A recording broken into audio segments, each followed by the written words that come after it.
Our scripture on this evening comes from 2 Corinthians chapter 12, verse number 10. 2 Corinthians chapter 12, verse number 10. Have you ever discovered in reading the Bible that there are some things the Bible teaches that maybe we don't want to do, but we know we need to do it?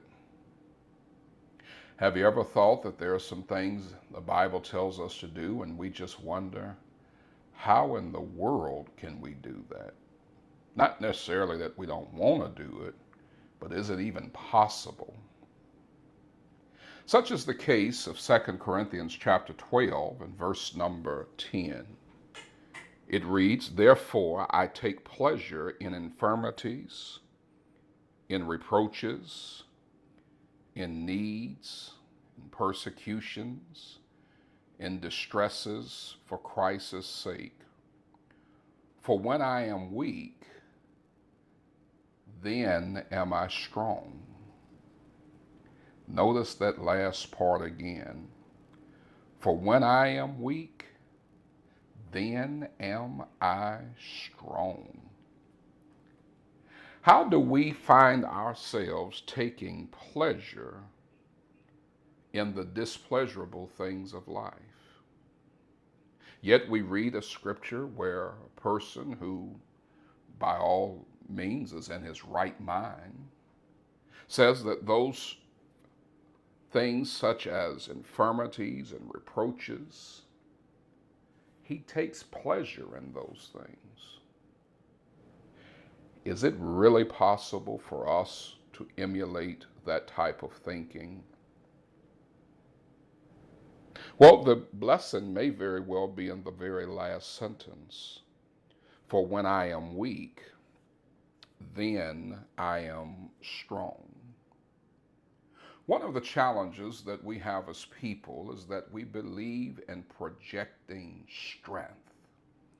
We want to show our power and we want to show our ability. And there's something about looking weak and looking like we don't have it all together that's unsettling to us. We will mask any thought or any sense of our inability to handle something or looking like we don't have it under control, because the last thing that we ever want is for someone else to see us as weak. Yet this passage says, for when I am weak, then I am strong. Though we project all of this strength and power and ability, aren't we all but fragile beings subject to our own limitations? Aren't we all just humans who get overwhelmed? We might look like we have it all together and people might think we have it all together. But aren't we mere humans, subject to the same struggles of others? Let me ask you to think of just a couple of thoughts as to how we can really experience power, because projecting power and experiencing power are not one and the same. First, we must have a realization of our own limitations. Let's just admit that we have limitations. A part of what helps us to experience empowerment is admitting to ourselves and perhaps others that we are not superhumans, that we have physical limitations, we have mental and emotional limits, and even spiritual limits. It does not make us weak, less, or inferior. It makes us human. And though we may try to project power, or others believe that we have all of this power and we've got it all together, we must admit the truth that we are limited. A person passed relatively recently, and someone in their remarks about that person said to me, they never ever complained. And while they promoted that thought as something great, I thought to myself, that's probably not good.